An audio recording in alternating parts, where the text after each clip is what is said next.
Welcome to today's Explainer. We're doing something a bit different today. We're totally stripping away the noise of the stock market to look at the raw human emotion hidden right there inside the charts. We so often think trading is just about applying the right math, right? Finding the perfect indicator and watching the money roll in. But today, we're decoding the actual language of trading. Before we even get started, I want you to ask yourself a seriously crucial question. When you look at a candlestick on your screen, are you just looking at math, or are you seeing a live, breathing battlefield of buyers and sellers?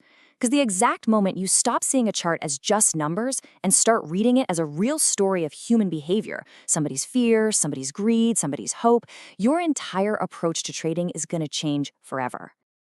All right, Section 1. Charts are humans, not numbers. So there's this trap that almost every beginner falls into. We call it the Wi-Fi router illusion. People will literally throw dozens of indicators, RSI, MACD, moving averages, onto their screen until it looks exactly like a glowing, malfunctioning Wi-Fi router. We kind of get tricked into believing that more math equals better predictions, right? But the thing is, indicators only summarize the past. The real pros, they read the future probabilities hidden in the raw price action. The brilliant truth here is that every single green candle is a story of aggressive greed, and every red candle is a story of spreading fear. And those tiny small candles, they tell you the market is confused, it's pausing, right in the middle of a battle. If you can learn to actually read these emotions, I promise you, you won't need 20 different indicators clogging up your screen. You'll literally start to feel the pulse of the market. Let's look at a classic example. A single candlestick with a long wick at the bottom and a small body at the top. Now, an amateur just memorizes the shape and excitedly goes, "Oh, it's a hammer pattern, time to buy." But a pro reads the battle. They see that sellers tried to push the price down really hard, but buyers stepped in with incredible force to win that territory back. You see the difference?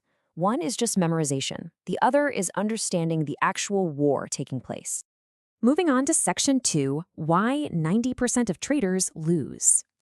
The harsh reality we have to face is that 90% of retail traders fail. 90%.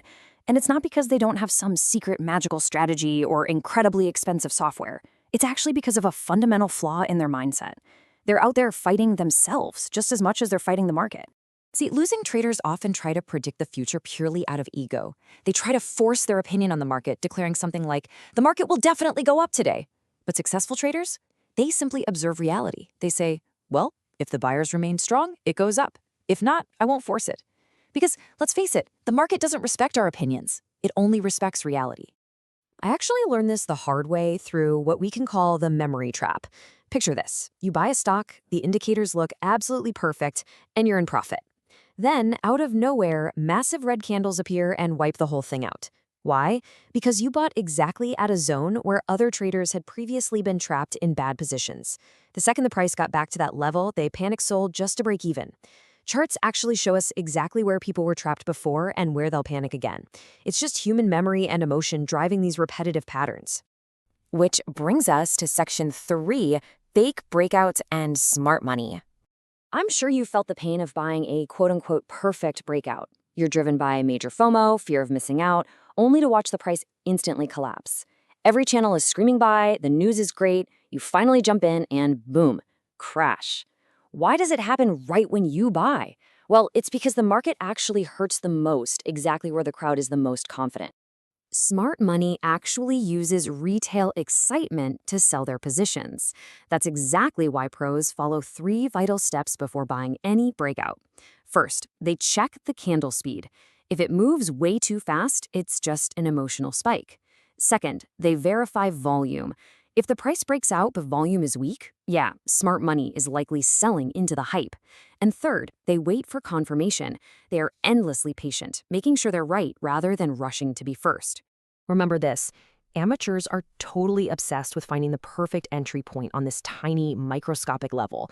But professionals, they focus on reading the broader context. What's the overall trend? Where are the major support zones? How strong are the buyers really? Because if you only stare at one tree, you're going to completely miss the forest fire approaching. Let's look at Section 4, real signs of trend reversal. The market is never totally silent. It always gives you a warning before a reversal. Imagine a stock that's climbing, hitting higher highs, but those green candles are getting smaller and smaller with each push. The price is going up, but the actual momentum is dying out. That's a massive signal that buyers are getting exhausted. The trend is losing its underlying strength, even if, technically, the price is still rising. This quiet exhaustion happens during what's known as the distribution phase. This is where the market looks incredibly strong on the outside because of media hype and positive news, and retail traders are just aggressively buying. But inside, the market is actually hollow. The smart players, the institutions, are quietly and slowly selling off their positions, distributing their shares straight to the unsuspecting public. And when that hollow floor finally gives way, the reaction is violent. Professionals know that support isn't just some arbitrary line drawn on a chart. It is a massive emotional zone tied to thousands of people's hopes. So when that support breaks, it isn't just the start of fear. It triggers a literal explosion of panic selling as stop losses hit and all that hope completely evaporates. And finally, Section 5. The real enemy. Your psychology. Let's talk about the dreaded revenge trading trap. Again, something I learned the hard way. Once, I took a few minor losses, my ego flared right up, and I decided I was going to force the market to give my money back. I completely abandoned all my rules and blew an entire week's profit in just a few hours. It really proved to me that the market doesn't destroy accounts. Our own unchecked emotions do. It's crazy, but human psychology is completely backward when it comes to trading. Think about it. When you're in profit, fear takes over. You get absolutely terrified that the market will take your small gains away, so you sell your winners way too early. But when you're in a loss, suddenly you become this massive optimist. Hope takes over, making you hold on to your losing positions, just praying it'll turn around until your account is practically wiped out. These are basically the 5 horsemen of account destruction: fear, greed, hope, revenge, and overconfidence. The market just has this unique way of exposing our deepest character flaws, doesn't it? And if we can't learn to manage these 5 emotions, honestly, no masterclass or technical strategy in the world is going to save us. To survive this game, you have to entirely reframe how you view losing. You've got to stop taking losses personally. A loss is not a reflection of your worth, and it is definitely not a personal failure. Just view it as data. It's simply information and feedback on your execution and discipline. The moment you detach your ego from the outcome of any single trade, you'll suddenly see the charts with perfect clarity. And you know what? That clarity leads to the ultimate professional realization, the absolute power of doing nothing. Sometimes, the most profitable trade you can possibly make in the market is to just sit patiently on your hands and do absolutely nothing. Avoiding a bad trade is exactly as valuable as executing a good one. The market will open tomorrow, and it will always offer new opportunities. That is 100% guarantee. But the real question you have to answer is this: when that next perfect setup arrives, will you be ready? Will you be trading the market, or will you just be trading your own emotions? Thanks so much for joining me on this explainer, and I will see you next time.